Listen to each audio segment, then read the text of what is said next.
Aujourd'hui, je vous présente un micro sans fil plutôt orienté vidéo qui se trouve ici et qui coûte 160 € environ. Donc c'est clairement pas pour la classe, mais c'est davantage pour les vidéastes ou pour ceux qui ont besoin justement d'équiper quelqu'un comme ça, sans fil, sans micro-cravate, parce que de façon surprenante, il n'y a pas d'entrée micro-cravate. Et c'est bien la première fois que je teste ce genre de micro et qu'il n'y a pas d'entrée micro-cravate. Bon, c'est comme ça.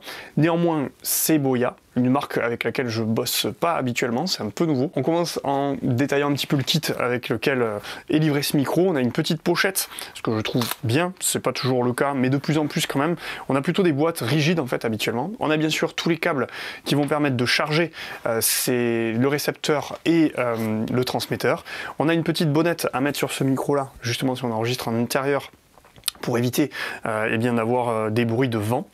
Et puis on a deux connectiques, l'une qui est vraiment orientée smartphone, où il y a même une petite étiquette qui nous dit que là on doit le brancher sur le smartphone et là on doit le brancher sur sur le transmetteur. Et on a une autre connectique qui est destinée à être utilisée sur la caméra directement. Concernant les fixations, on est sur un petit clips du côté du micro transmetteur ainsi que du récepteur. Ce récepteur va pouvoir rentrer sans problème dans les accroches de caméra, donc ça c'est assez pratique. Il est un petit peu volumineux et surtout comme il est pile au niveau de la taille qu'il faut pour rentrer dans la caméra, moi j'ose pas trop l'enfoncer complètement, donc il va falloir se voir sur le terrain. Je suis pas hyper confiant par rapport à d'autres qui rentrent beaucoup mieux, là de le laisser en fait sur cette accroche là au risque de la casser, et vu le prix de nos machines avec lesquelles on tourne, je vais pas m'y risquer. Donc ça c'est un petit point négatif. Autre point négatif aussi, c'est qu'ici sur la languette, il y a écrit Boya, et ça j'aime pas parce que du coup quand tu es en corpo, quand tu bosses pour une entreprise et que tu vas faire une interview, t'as pas envie forcément de voir apparaître la marque en fait du micro qui est là. Donc ça pour moi c'est un peu dommage, il faudrait prendre un feutre indélébile noir et rayer cette partie là, mais c'est un peu pareil pour la plupart des marques en fait. Et comme on est sur une tranche de prix comme je dis de 160 €, on n'est pas tout à fait au même niveau que les PicoStream qui coûtent eux 250 €, mais on a deux micros sur les PicoStream, donc admettons qu'on n'en ait qu'un, on peut peut-être enlever une centaine d'euros et on va pouvoir comparer, parce que 160 €, encore une fois, c'est un prix qui montre qu'on est sur une moyenne gamme, on n'est pas encore sur du haut de gamme, on n'est pas sur de l'entrée de gamme, mais donc en termes de qualité, il va falloir qu'on compare. Donc c'est pour ça que on va comparer un petit peu les deux en termes de son.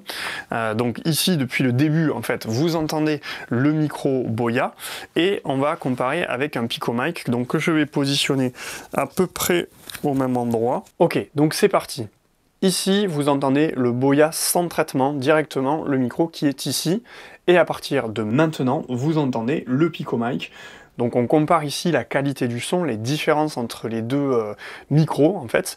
Ce qu'on peut dire visuellement, c'est sûrement que la taille des capsules n'est pas la même, celle du Pico est beaucoup plus petite possiblement que celle du Boya, tout simplement par rapport à la taille en fait de l'engin. Mais encore une fois, ce ne sont que des supputations, je ne les ai pas ouverts.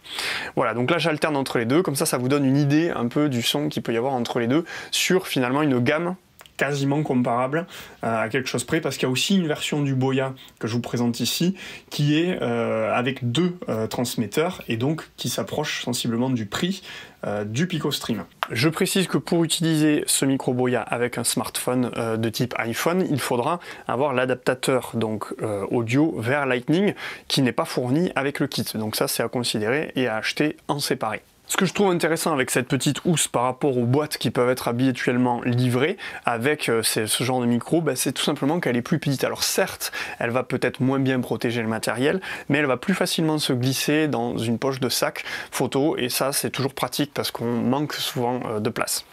Par rapport toujours à cette gamme de prix de 160 €, je trouve qu'on est un peu au-dessus de d'autres micros que j'ai pu tester, notamment les micros Synco que vous avez déjà vu sur la chaîne, mais aussi les Seven Rims. Et d'ailleurs, si ça vous intéresse de pouvoir comparer en fait ces micros-là, je vous mets le lien juste ici et ici qui vont s'apparaître, et vous allez pouvoir justement comparer aussi au niveau du son ce que ça donne. Mais personnellement, moi je trouve que ces micros Boya sont plutôt pas mal. Ils renvoient une image un peu de qualité quand même, tout en offrant un tout petit peu moins de fonctionnalité que les autres, notamment avec l'absence d'un micro-cravate dans le kit et d'une entrée micro-cravate.